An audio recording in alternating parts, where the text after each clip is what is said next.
কুড়িগ্রামের ধরলা, ব্রহ্মপুত্র ও দুধকুমার নদের পানি বৃদ্ধি পেয়েছে। এসব নদ নদীর পানি বৃদ্ধি পেলেও বিপদসীমা অতিক্রম করেনি। তবে তিস্তার পানি কমতে শুরু করায় দুর্ভোগে পড়ে রাজারহাট, উলিপুর ও চিলমারী উপজেলার চরাঞ্চলের মানুষ। কোনো সরকার কোনো খোঁজ খবর নেয় না। আমরা দেখেন ডিপসরা আছে, এই পার্শ্ব পানি ও পার্শ্ব পানি, চতুর্থ সাইডে পানি, আবার এর মধ্যে দিচ্ছে পানি ছেড়ে। তারপরে এমন একটা কষ্ট, সে দেখেন বসতি বাড়িগুলো সম্পূর্ণ ভেঙে ছেড়ে গেল।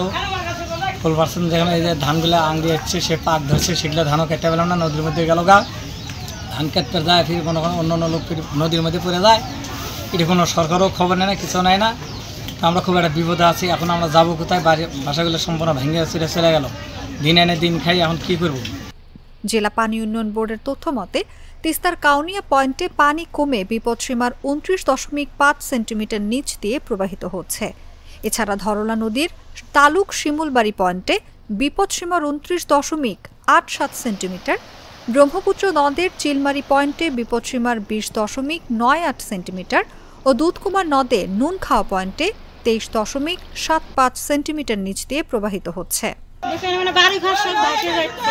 আমরা যখন কোথায় যাবো আমরা কোনো নির্ধারিত নাই, আমরা কোনো কুকিনেরা পাবানছি না। আমরা সরকার বাঁচাবো, কিন্তু সরকার আমরা কোথায় উঠবো? আমাদের কোনো আঙ্গের জায়গা বাসা কেউ নেই, আমরা কেউ জায়গা বাসা দেও না, আঙ্গের নাম কেউ, আমরা অসহায় আছি। কুড়িগ্রাম রাজারহাট আবহাওয়া অফিসের তথ্য মতে জেলায় গত 24 ঘন্টায় মাত্র 2 মিলিমিটার বৃষ্টিপাত রেকর্ড করা হয়েছে। আগামী 2-3 দিনের মধ্যে আবারও বৃষ্টির সম্ভাবনা রয়েছে।